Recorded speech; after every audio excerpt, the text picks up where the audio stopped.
Hi hello! Welcome to our channel. నేను మీ శ్రీ. ఇప్పుడు మీరు వినబోయే కథ 'లీలావతి' పార్ట్ 10. మన ఛానల్‌కి కొత్తగా వచ్చినట్లయితే సబ్స్క్రైబ్ చేసుకోవడం మర్చిపోకండి. ఇక కథలోకి వెళ్ళిపోదాం. లిల్లీ ఇంత లేటేంటి? అని అడిగాడు మా చందు. ఏమని చెప్పను నా బాధలురా అయ్యా! నాకు యముడులా తయారయ్యాడు అక్కడొకడు. నా కష్టాలు పగవాడికి కూడా రాకూడదు అని మనసులోనే అనుకుని నా మీద నేనే సానుభూతి చూపించుకున్నాను. ఓవర్ అయినట్లేదు కాస్త అని నా ఇన్నర్ సెటైర్ విసిరింది. నేను గుర్రుమని ఒక చూపు చూసా. అది వెళ్ళిపోయింది. అదేం లేదురా ఫ్రెండ్‌తో వెళ్ళాను అన్నాను నేను. ఐస్ క్రీమ్ తిన్నావా మళ్ళీ?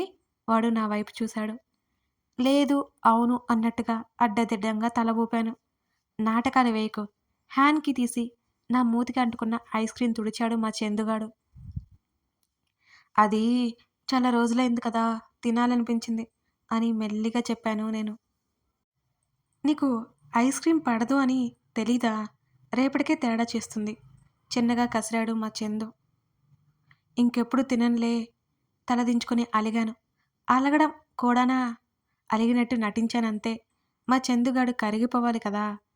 మొదలుపెట్టుకు నీ వేషాలు. నాకు తెలీవా ఏంటి? వెళ్దామా ఇక? అని అడిగాడు నా యాక్టింగు కనిపెట్టేసి.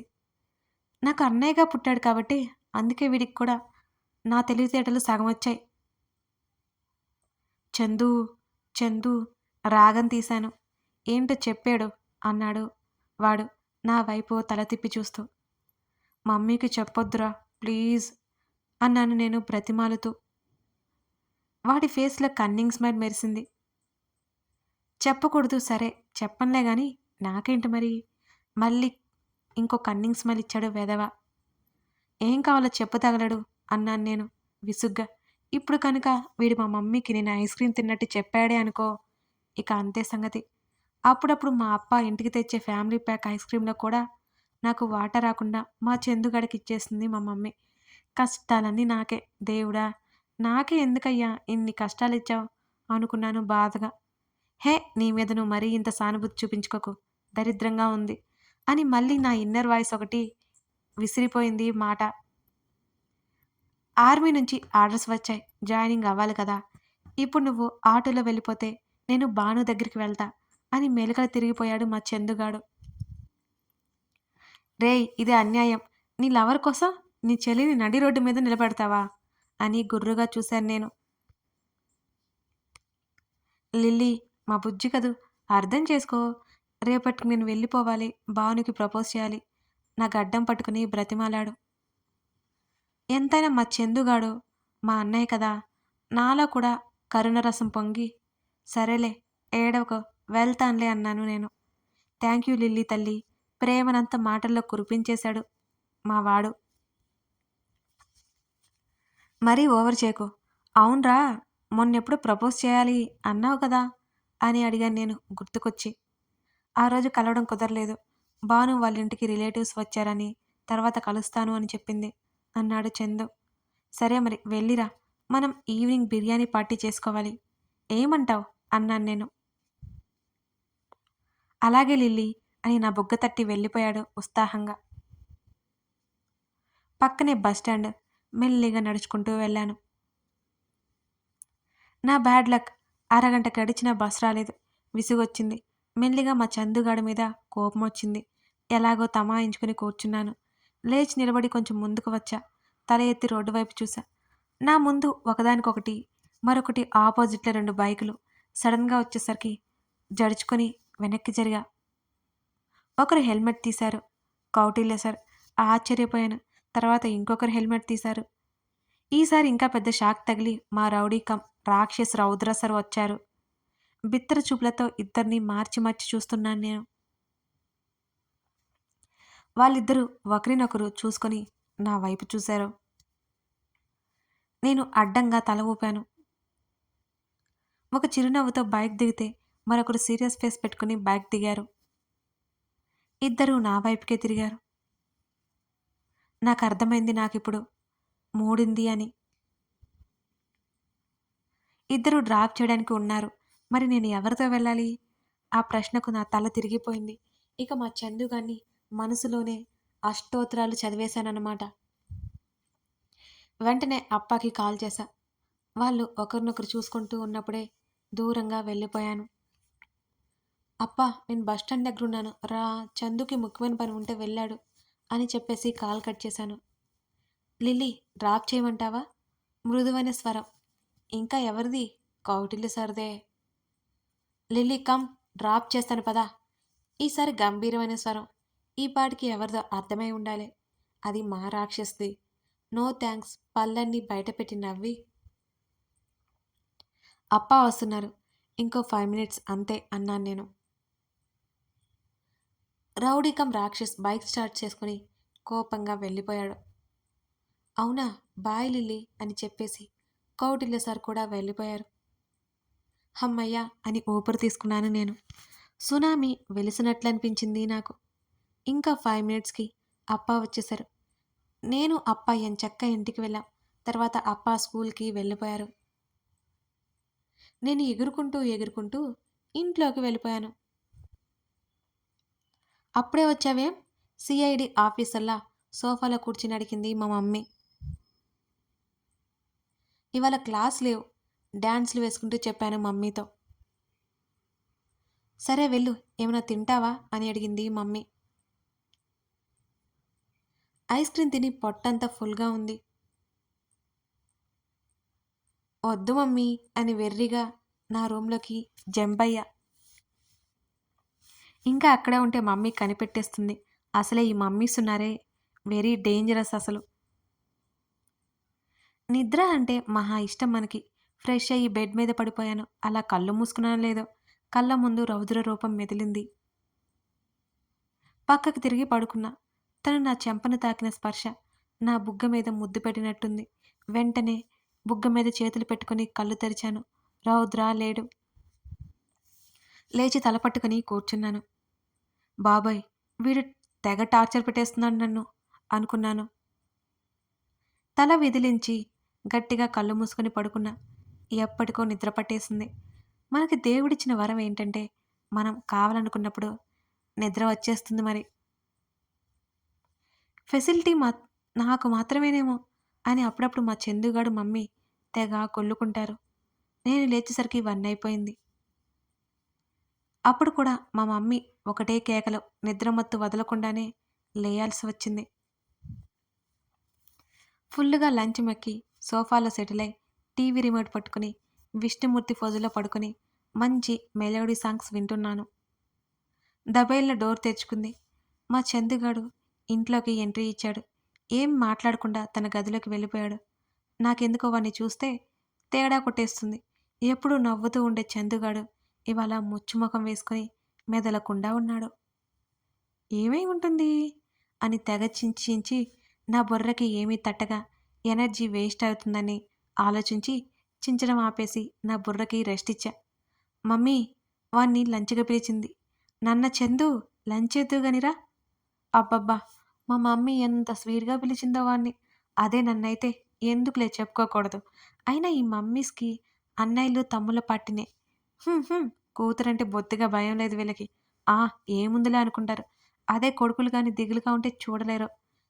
ఏం చేస్తాం తప్పదు మనకి. మా మమ్మీ తెగ బ్రతిమాలింది వాణ్ణి. వాడు చాలా ఓవర్ చేస్తూ తినను అంటున్నాడు.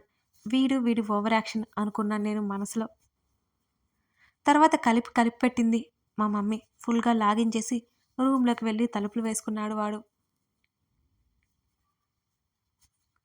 వీడి పని బాగుంది అనుకున్నాను నేను.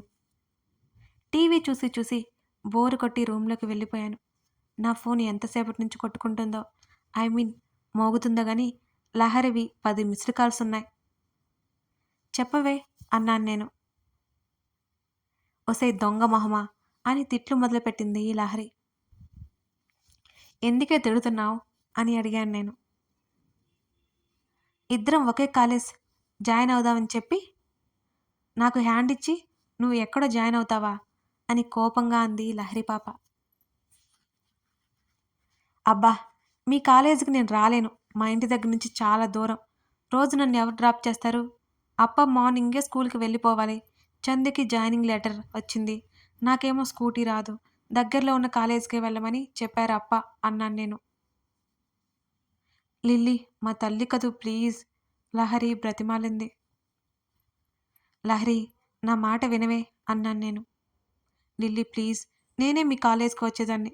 ఫస్ట్ ఇయర్ ఇక్కడే కదా ఒప్పుకోరు. నువ్వైతే డైరెక్ట్‌గా సెకండ్ ఇయర్ కదా అని అంది లహరి. అరగంట పాటు మాట్లాడి బుర్ర బేజాప్రై చేసి నేను సరే అనేలా చేసింది లహరి. ఆ రోజు ఈవినింగ్ మా ఇంటికి వచ్చి అప్పాతో మాట్లాడి ఒప్పించింది. దాని చూపులన్నీ మా చందుగాడి రూమ్ మీదనే ఉండేవి. అవన్నీ నాకు తెలిసినా తెలియనట్టు ఉండేదాన్ని.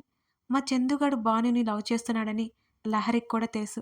కానీ ఏంటో అది ఆరాధన అనే పేరు పెట్టుకుని వాడికి సైట్ కొట్టుకుంటూ ఉండేది. ఆ విషయం మా చందుకి కూడా తెలియదు. వాడు ఎంతసేపటికి బయటికి రానేలేదు. కాసేపు ఉండి వెళ్ళిపోయింది ఈ లహరి. కొత్త కాలేజ్ అనుకుంటున్నా. రౌడీ గుర్తొచ్చాడు. నవ్వొచ్చింది. తర్వాత వెంటనే కోపమొచ్చింది. ఇక టార్చర్ వదిలిపోతుందనుకుని హాయిగా ఉన్నాను. సువిధ గుర్తొచ్చింది. కాల్ చేసి మాట్లాడాను. తను ఫీలయిపోయింది. అప్పుడప్పుడు కలుద్దాంలే అని చెప్పాను. వాళ్ళ ఇంటి అడ్రస్ కూడా పంపింది. నేను మా ఇంటి అడ్రస్ పెట్టాను. సండే రోజు మీటవుదామని ఇద్దరం అనుకున్నాము. ఆ రోజు రాత్రి నిద్ర పట్టనే లేదు నాకు. ఎందుకో నాకే అర్థం కావట్లేదు.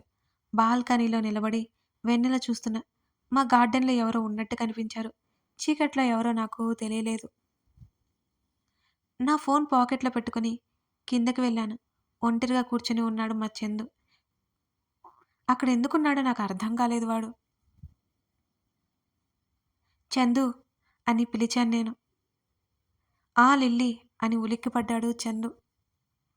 ఈ టైంలో ఇక్కడేం చేస్తున్నావు అని అడిగాను నేను. ఏం లేదు. ఊరికే వచ్చి ఇక్కడ కూర్చున్నాను అని నవ్వాడు చందు. నాకు వాడి మాటల్లో, వాడి కళ్ళల్లో బాధ తెలిసిందే ఆ క్షణం. ఏమైందన్నయ్య అని చందు పక్కన కూర్చొని అడిగాను నెమ్మదిగా. నిజంగా లిల్లీ ఏం లేదు. ఊరికే అలా కూర్చున్నాను అని అన్నాడు చందు. మా అన్నయ్య భుజం మీద తలవాల్చి రేపు వెళ్ళిపోవాలని బాధపడుతున్నావా అని అడిగాను నేను. తలూపాడు చందు అవును అన్నట్టుగా. నాకు బాధేసింది. రేపటి నుంచి రోజు తిట్టుకుంటూ, కొట్టుకుంటూ ఉండే మా చందు మాకు దూరంగా ఉండాల్సి వస్తుందనుకోగానే నాకు ఏడుపొచ్చేసింది. నిన్ను బాగా మిస్ అవుతానురా ఏడ్చేశాను నేను. లిల్లీ ఏంటిది? ఊరుకోరా. మహా అయితే ఎన్ని రోజులు? 3 మంత్స్‌కి ఒకసారి వస్తూ ఉంటా. నన్ను ఓదార్చాడు చందు. మేమిద్దరం అక్కడే గంటసేపు ఉండి కబుర్లు చెప్పుకుంటూ ఉండిపోయాం. కాసేపటికి మా అప్ప, మా మమ్మీ కూడా వచ్చారు. నలుగురు అక్కడే సరదాగా మాట్లాడుకుంటూ కూర్చున్నాం. మా మమ్మీ అయితే ఏడ్చేసింది.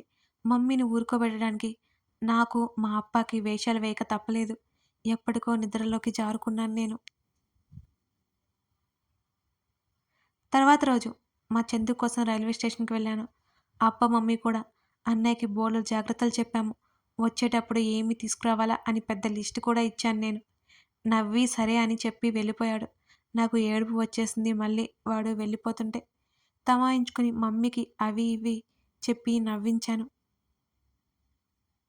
అప్ప అట్నుంచటే స్కూలుకి వెళ్లారు. నేను, మమ్మీ క్యాబ్‌లో ఇంటికి బయలుదేరాం. దారిలో గుడి దగ్గర క్యాబ్ ఆపించేసింది మా మమ్మీ. మమ్మీ ఇక్కడెందుకు ఆపావు? అన్నాను నేను. ఇద్దరం కిందకి దిగాం. మమ్మీ నిన్నే అన్నాను. నా చేతులతో మొట్టికాయలు వేయించుకోకు. మూసుకొని గుళ్ళోకి రా. ఇప్పుడు కూడా చివాట్లు తప్పట్లేదు నాకు. ఇంకా చిన్న పిల్లని అనుకుంటుందేమో మా మమ్మీ నన్ను. మూతి ముడుచుకొని మమ్మీ వెంట గుడిలోకి బయలుదేరాను. ఇద్దరం గుడికి వెళ్ళాం. ప్రదక్షిణలు చేస్తున్నాం. సడన్‌గా ఎవరో నా చేయి పట్టుకొని పక్కకి లాక్కొని వెళ్ళిపోయారు. నా గుండె అదిరింది. మళ్ళీ కొట్టుకుంది. అరుద్దామంటే అప్పటికే నా నోటి మీద చేయి ఉంది. తలెత్తి చూశాను. అతన్నక్కడ చూసి ఫుల్‌గా షాక్ కొట్టింది నాకు. రౌద్ర ఉన్నాడు నా ఎదురుగా. ష్ అరవకు అని చేతిని తీసేశాడు రాక్షసుడు. నాకు పిచ్చ కోపమొచ్చింది. దడుచుకొని చచ్చాను. అలాంటిదిప్పుడు ఈ రాక్షసుని వదిలే పరిస్థితి లేదు. ఇక ఆ కాలేజీకి వెళ్ళను అనే ధైర్యం కాబోలు. ఒకసారి చుట్టూ చూశాను. దరిదాపుల్లో మా మమ్మీ లేదు. ఊపిరి పీల్చుకొని గట్టిగా ఏడుపు లంకించుకున్నాను నేను. ఏయ్ లిల్లీ ఎందుకేడుస్తున్నావు? అని కంగారుగా అడిగాడు రౌద్ర. అయినా ఏడుపు ఆపలేదు. నిజానికి నేను ఎక్కడేడుస్తున్నాను? నటిస్తున్నాను అంతే. హైనెస్ ప్లీజ్ ఏడవకు అయోమయంగా నా వైపు చూస్తున్నాడు రౌద్ర. హమ్మయ్య! నమ్మేస్తున్నాడు నన్ను. రాని కన్నీళ్లను తెగ తుడుచుకుంటున్నాను నేను. అప్పుడే అక్కడికి ఎంట్రీ ఇచ్చింది ఒక బామ్మ. నా పంట పండింది. ఇంకాస్త ఏడుపు డోస్ పెంచాను నేను. ఇదిగో అమ్మాయ్! ఎందుకేడుస్తున్నావు? అని అడిగింది తెల్ల జుట్టు బామ్మ. మళ్ళీ ఏడుపు అందుకుంటూ బామ్మ బామ్మ ఇంకాస్త యాక్టింగ్ స్కిల్స్ని బయటికి తీశాను నేను. ఓ అమ్మాయ్! ముందు ఏడవడం ఆపి ఏమైందో చెప్పు? బామ్మ అడుగుతుంటే ఇంకో నలుగురు గుమిగూడారు మా చుట్టూ. ఈరోజు ఈ రాక్షసి పని అయిపోతుంది అని తెగ హ్యాపీ ఫీలయ్యాను లోపలే. అప్పుడే నాకు పెద్ద షాక్ తగిలింది. నాకు కాస్త దూరంలో మా మమ్మీ, నా పక్కన ఈ డమ్మీ అనగా ఈ రౌడీ, ఎదురుగా తెల్ల జుట్టు బామ్మ. ఈ గొడవ మా మమ్మీ చెవిన ఎక్కడ పడుతుందో అని తెగ టెన్షన్ పడిపోయాను నేను. నా ప్లాన్ ఫ్లాప్ అయ్యేలా ఉందిప్పుడు అనుకున్నాను. అక్కడ అందరూ నేనేం చెబుతానని ఆతృతగా నా వైపు చూస్తున్నారు. కథ కొనసాగుతోంది. ఇప్పుడు లిల్లీ రౌద్రని ఇరికిస్తుందా? లేక రౌద్ర చేతిలో బుక్కైపోతుందా? తెలుసుకోవాలి అంటే తర్వాత పార్ట్ చూడాలని. ఇంతకీ మీకు ఈ స్టోరీ నచ్చింది కదా? లైక్ చేయడం మర్చిపోకండి. మన స్టోరీ అందరికీ రీచ్ అవ్వాలి కదా! Thank you for watching this video.